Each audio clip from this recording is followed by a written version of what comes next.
All right. Hey, guys. Welcome to the Centerville Grace podcast. I am here, Dusty, as your host today, and I've got with me... Hey, I'm Dave. Thanks for joining us, guys. Hey, again, it's just the two of us, like that song says. Just the two of us. That's the one. Because Tony ditched us again to go do important things on the West Coast somewhere. I know. He's in California. California. But have you seen the weather here? Here? Yeah, it's great. It's overcast and freezing awful. cold rain. I was like, here's awful. And gloomy and terrible. So I'm sure it's better where he is. Yeah. But we are happy to be with you today. Dave, tell me about your week, man. Give me a highlight. Well, it was the Gravitt wedding, man. It was fun. It was good times. It was nice to hang out with Jeff and Deb on Friday evening at the rehearsal, and we sat with them at their table. And so I always enjoy getting a chance to get a little more personal with people in our church, and it's fun to see them interact together. It's fun to see them, happy that they finally, they've found somebody to do the rest of their life with. So it's great. Yeah, the tie the knot. My favorite memory of that, by the way, was right after the wedding, watching you walk by with your tennis shoes on and the full suit.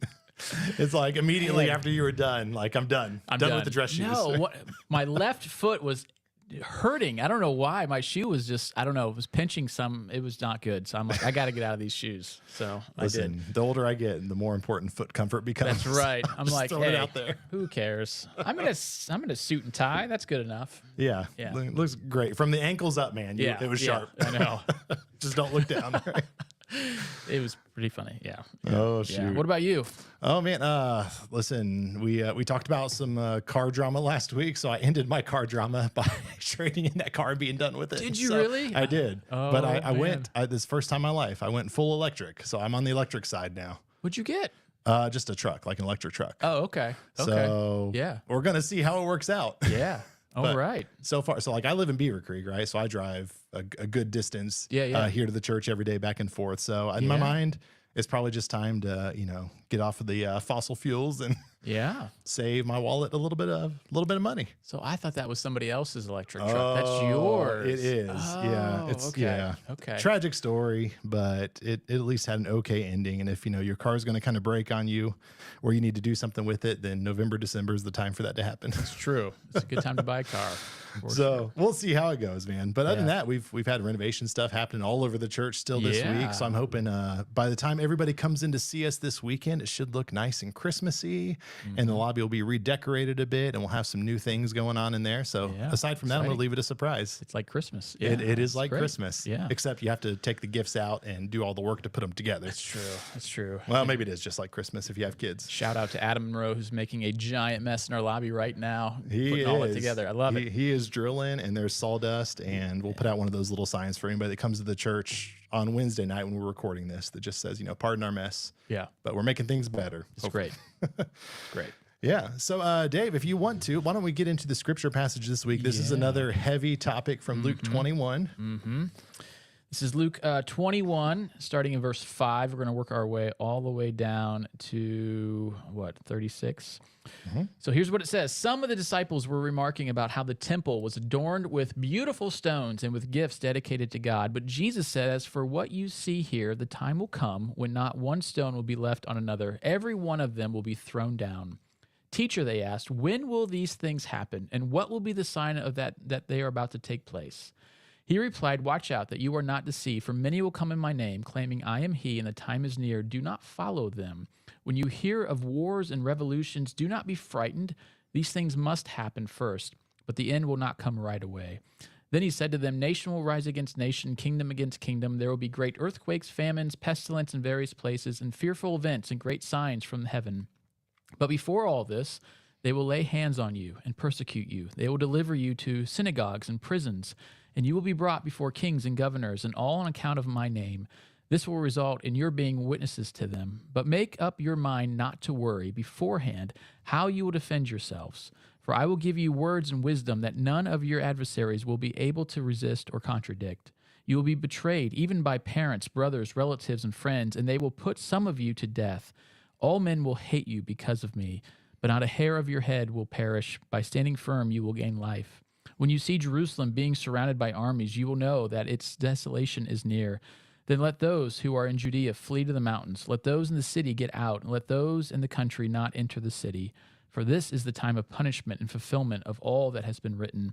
How dreadful it will be in those days for pregnant women and nursing mothers. There will be great distress in the land and wrath against this people.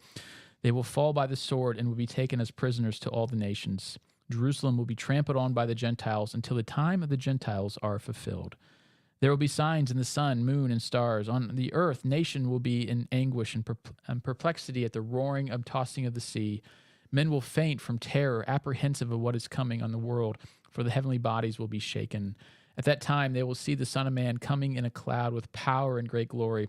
When these things begin to take place, stand up and lift up your heads, because your redemption is drawing near.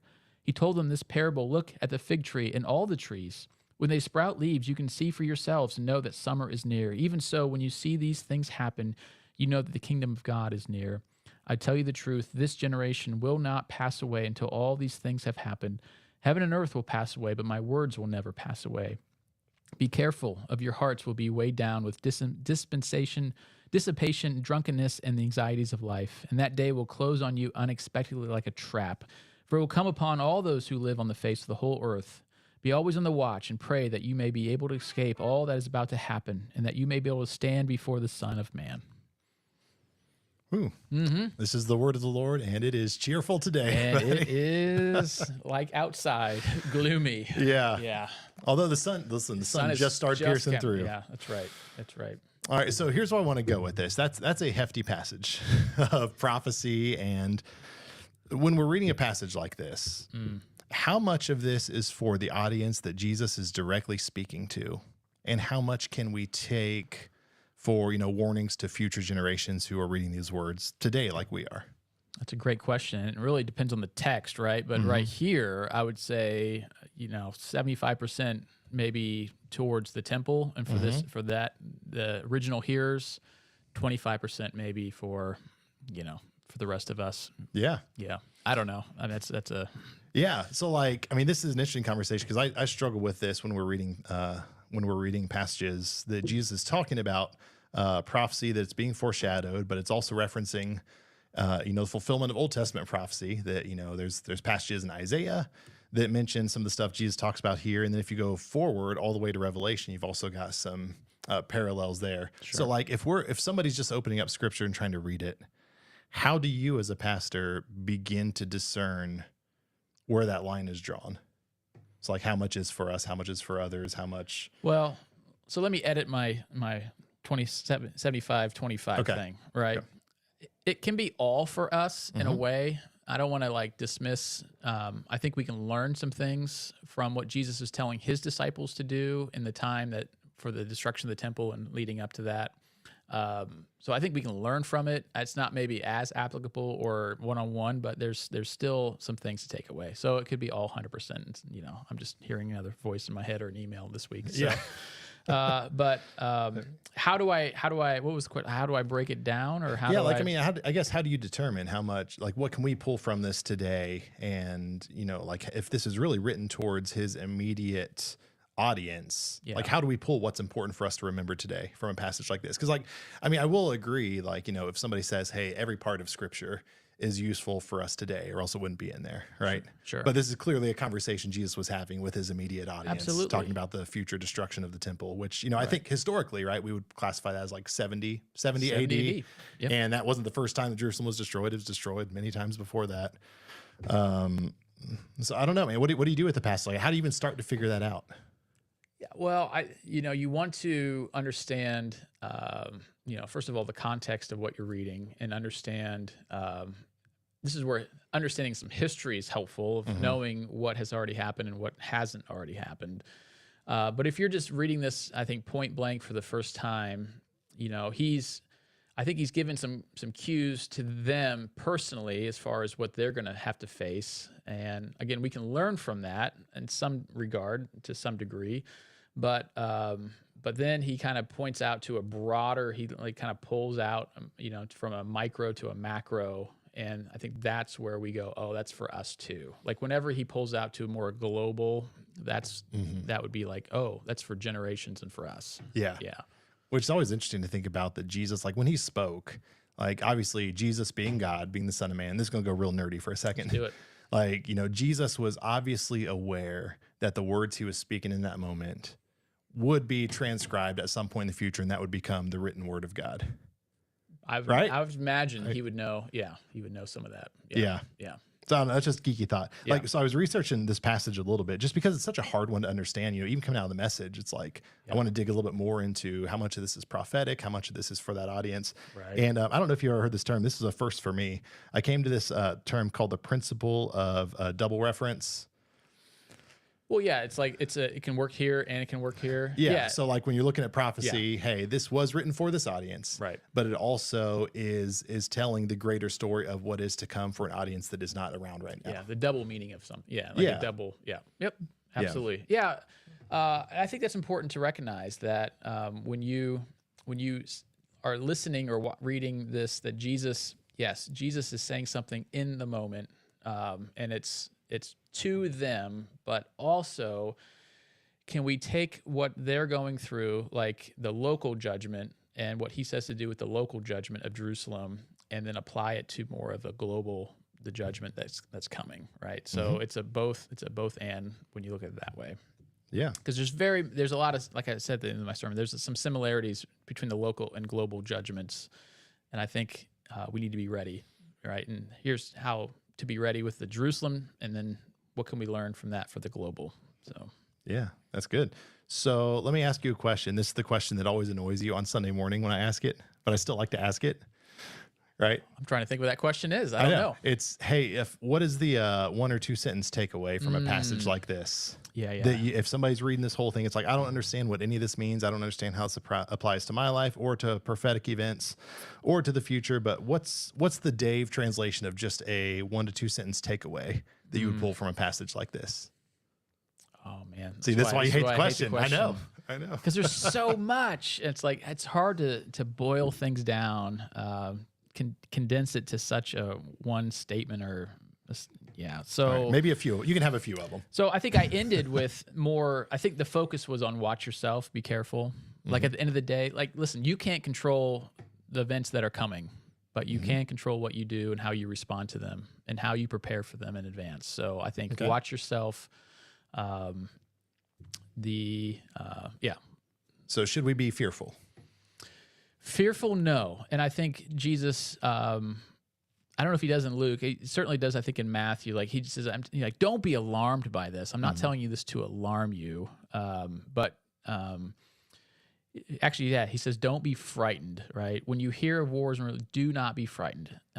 He's warning, but he's not alarming. And that's a fine line in some ways, because how could you not be terrible destruction is coming. How can we not be afraid? But at the same time, if he's telling you destruction is coming, that means he knows already. That means he's overseeing and sovereign over all this. So don't be afraid of it. Like, don't be afraid. Yeah. Yeah.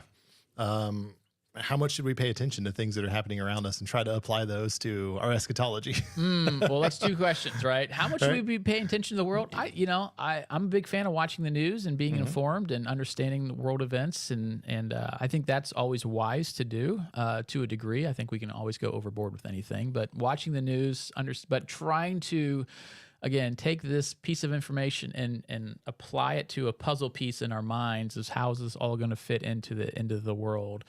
Jesus' return, that we can go overboard pretty quickly on that. Yeah. So that takes us to a place I kind of want to park for a minute. Yeah, let's park there.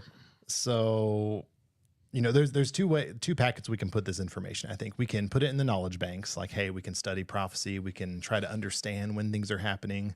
We can try to just figure out, hey, these are signs that we see coming. Or we can go to practical application. How does this affect how I should be living my life right now? Yeah. And that's kind of where I want to go with this. Yeah. So we've got all this stuff. And, there's obviously books. I'm sure you've read a lot of them. I've read some of them talking about how to interpret all this end time stuff and what does it mean. And all the books that were incorrect so far. Hint, they've been batting it about 100% incorrect so far. Yeah, they're consistently wrong. Yep. Yeah. Which the Bible also tells us will happen, right? If we actually read the Bible. Yeah. It says no man will know the time or the hour. Sure. When things are coming and what's happening. So, for today, what if we just pretended like we are still living in the end times, and we will continue living in the end times. So like in my perspective, we've been living in the end times since for at least 2,000 years, really 2,024 years now, right? So you moved to this piece at the end of the message where you kind of passionately compelled us out of apathy and complacency. Yeah. So let's dig into that a little bit. Let's do that. Like, what should a passage like this do for us? How should this change how we live our lives, and why? Yeah. This is a little bit of a theme we've been hitting, right, in the book of Luke, the idea of Maranatha, that Lord is coming again. And he was telling parables and stories about the king, yes, leaves. Yes, it's going to be a long time. He's on a far journey. He's going to a distant country. The whole implication is he is going to be a long time, but he is also coming back when you don't expect it. And that's the hard thing too, right? Like, expect the unexpected. And I don't know how that all works, but he is coming back, and he's coming back as king and judge, and we're going to have to give an account of our life, it seems. And again, this is not to be a fearful or a fearing condemnation whatsoever, but what are we doing with the resources that we have? Are we using them wisely for the kingdom building, or are we doing something wasteful, and are we just simply indulging in wasteful living? So, yes, he's coming, and we need to keep vigilant. I mean, that was my word, right? Vigilant. Yeah. You steady and ready. Okay. So if you were to rate us, and let's just talk to our internal church family for a minute. Yeah. Where are we at on that scale? How are we doing? Are we doing 1 to 10, 1 to 100? What's the scale look like? Whatever scale you want. Let's say 1 to 10. 1 to 10. 1 being we are fully apathetic and non-caring. 10 being we have a passionate fervor for the Lord. Right. And so let me just say, this is, if I give a grade, some people are going to be higher than this, some people are going to be lower than this. Absolutely. But this is just my impression across the church, generally speaking, and having thought about this scale for about 5 seconds. Let me... Nothing like a little pressure. Nothing like a little pressure.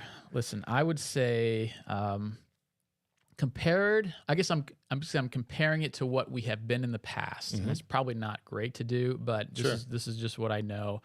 I would say we have dropped in our passion. We have dropped in our volunteerism and service and willing to give up our time and energies and talents and monies and all that. So I would say I would put us. I'm kind of a hard judge. So yeah, be a hard judge. 5 or 6 right now. Okay. Yeah, 5 or 6. COVID really did something to us. I know we lost some people who were very faithful in giving and serving, and some of our newer folks, who I love, just haven't stepped into that role the same way. And so yeah, it's just been a harder uphill battle trying to get people to jump in. Yeah. Yeah. So, and I love our church family. Yeah, absolutely. I do. And here's the tension I think that we all face, at least those of us that are, pastors in the church, is that we are called to shepherd and to love our people as best as we can, right? That's the calling of being a pastor. Yeah. But part of that is also calling out, hey, there's places that sometimes we miss the mark as pastors, right? We have a lot of those. Every day. Personally, we have those, right? Yeah. And then there's places that, maybe our church misses the mark because maybe we haven't prepared people properly. Maybe we haven't, led them the same way we should have led them. Like there's all kinds of ways to look at it. But, I would agree that, I think there's just more passion there that we haven't figured out how to activate. Might be a tap weird into, word. Activate. Yeah. And, it's hard because we do ministry in our context, and everybody that, attends our church or is watching this podcast knows, our context is suburban ministry. Yep. Right. And with suburban ministry comes a lot of things that actually make Christian ministry a little bit harder. Yep.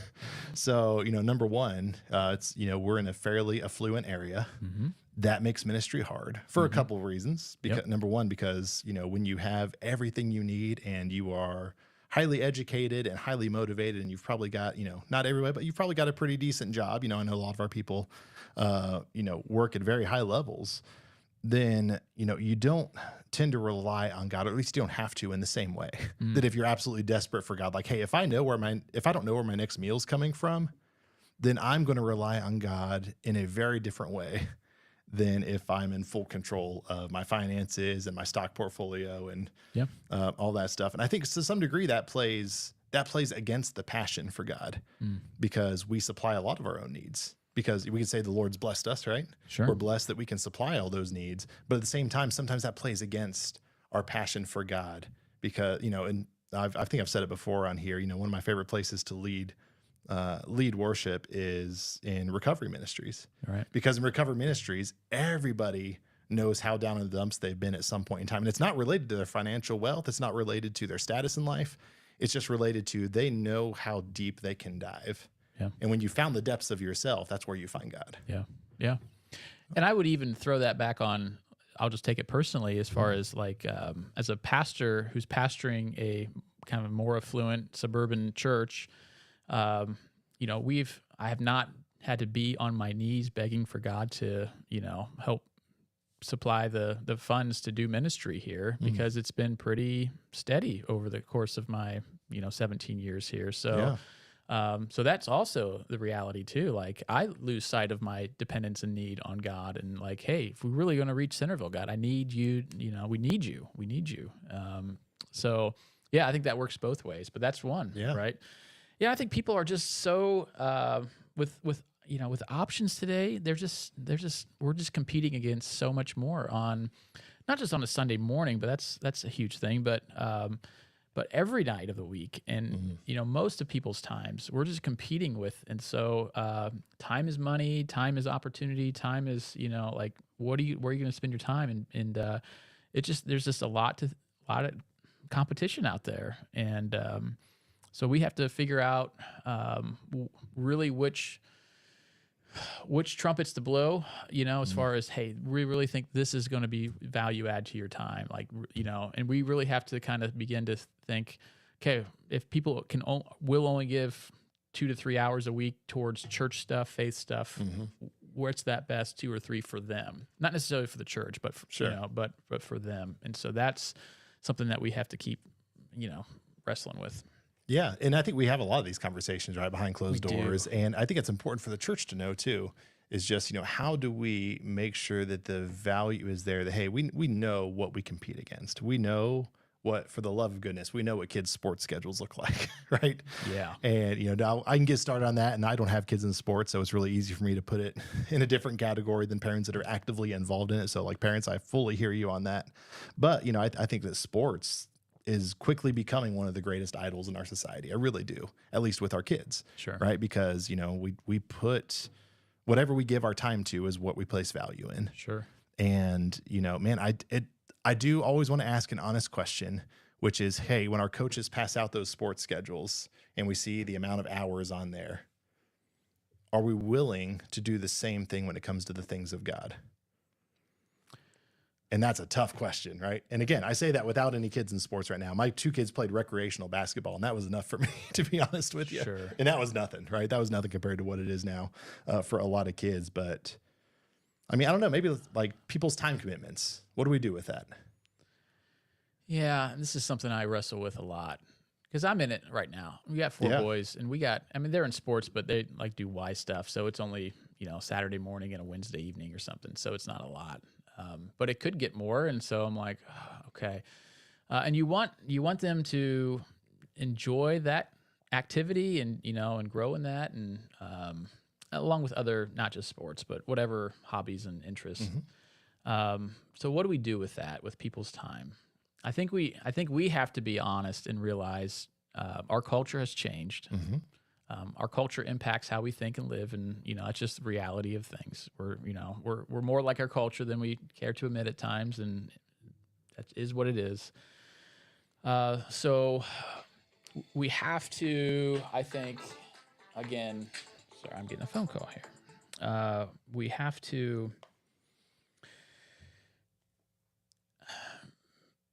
look at really narrow things down a bit and go, okay, if we're going to primarily focus on being a disciple-making church, are we aligning and pushing everything towards that? Are there things that we can cut? Are there, programs or whatever that we're asking people to do that, okay, maybe we don't need to do that. Yeah. Right. It's just not going to be worth their time or our time. So we just have to start cutting some things that are maybe cuttable. But at the end of the day, we also need to really, I think what I did on Sunday, really challenge people to go, okay, listen, like if you're going to be a Jesus follower and want to do what Jesus did, here's what Jesus did. Mm-hmm. Let's do this together. Like, we can do this with you kind of thing. But you have to show up. You have to commit. I don't know. I'm rambling here. Yeah. It's a tough question. It is. It's a really tough question. And I didn't prep you for that one on purpose. Thank you. No problem. So, I think these are the real questions. Like, we talk about, just where honesty lives on a podcast like this for people that are taking time to dig a little deeper. Yeah, please. These are questions that we deal with our staff, all the time, which is, hey, what's number one, what's the best bang for our buck? And that sounds like a business term. It's really not. What's the best bang for our buck in terms of if we're asking people to be here for an hour on a Sunday morning? And we know the national average right now for a regular church attender is like 1.6 times a month or something like that, which is, we'll leave that for another day in and of itself. Right. But if we're bringing people in here for an hour, how do we really make that hour or two really worthwhile? How do we make that countercultural in a way that we can kind of turn off some of that noise of all the busyness and all this chaotic schedules that I know that we live in, that we feel, and we work here at the church, we feel on a different level than most people do. It's a little less for us, I think, a lot of the times, but I think those are conversations that we're always having is how do we make the thing that we feel like God's called us to do as effective as possible? And how do we make sure that we are on mission for where God has called us to be effective in our community? And, it does compel us to do some things differently moving forward and to really honestly take a look at things like, hey, is there value in this? Yes, maybe we've done this thing for 10 years and that worked for a time. Are we still seeing value out of it? Sure. And that's part of that call, I think, for us as leaders is making sure that, we're using our resources as well as we humanly can, streamlining things and making sure that we're giving people a reason to gather together. Right. And so there's two sides of the coin, right? There we could say, well, it's the people who come to church. It's their problem and not our problem. We're going to keep doing what we do, right? And they need to adjust to us. As leaders, right? I need to go, well, it's not all like our cultures change. What do we need to, and we've been doing a system of church or a form of church for a long time in our country. But our country's changing, our culture's changing, things are changing, technology changes, relationship, how we do, just all kinds of things in some ways change. And so we have to be willing to be honest and say, do we need to do some things differently? The idea of going to church on a Sunday morning, Sunday school, those kind of things we've been doing for a long time. Do we need to change some of these things? I'm not saying, I just don't know. Like, I'm willing to be open to the conversation of what do we need to do differently to fulfill what our role is, to equip the church for ministry, to create a community where it is different from the rest of the world, where we can gather together and worship together and hear God's word together. But how do we do that? I think we need to keep going back to the drawing board and go, maybe we need to change some things around. I don't know. And I don't know what all that looks like. What does Sunday morning look like differently? And we were talking about doing some different things on Sunday morning. Because we talked about those three things that we want, make sure that kind of our checklist, right? You remember what those were? Talking about from the podcast we listened to? No, we were talking with me, you, and Tony. We're talking about Oh, yeah. I've got a picture of people, people come in. First of all, they want to feel loved. Yeah, experiencing love. Experiencing love. Yep. They want to have some sort of, I think, experience with God, right? They want to sense the presence of God. They want to hear from God. And I can't remember the other, but yeah. There was a sense of you need to feel connection and love. You want to experience God. And then I don't remember what our third one was. But it's written down somewhere. Yes, it but is. We've got it. but we're like asking those kind of questions, like what are the fundamental things that we need to be measuring if we can, or checking on to make sure that when people come in here, those are the kind of things that they get, right? So, yeah, it's just it's a hard season.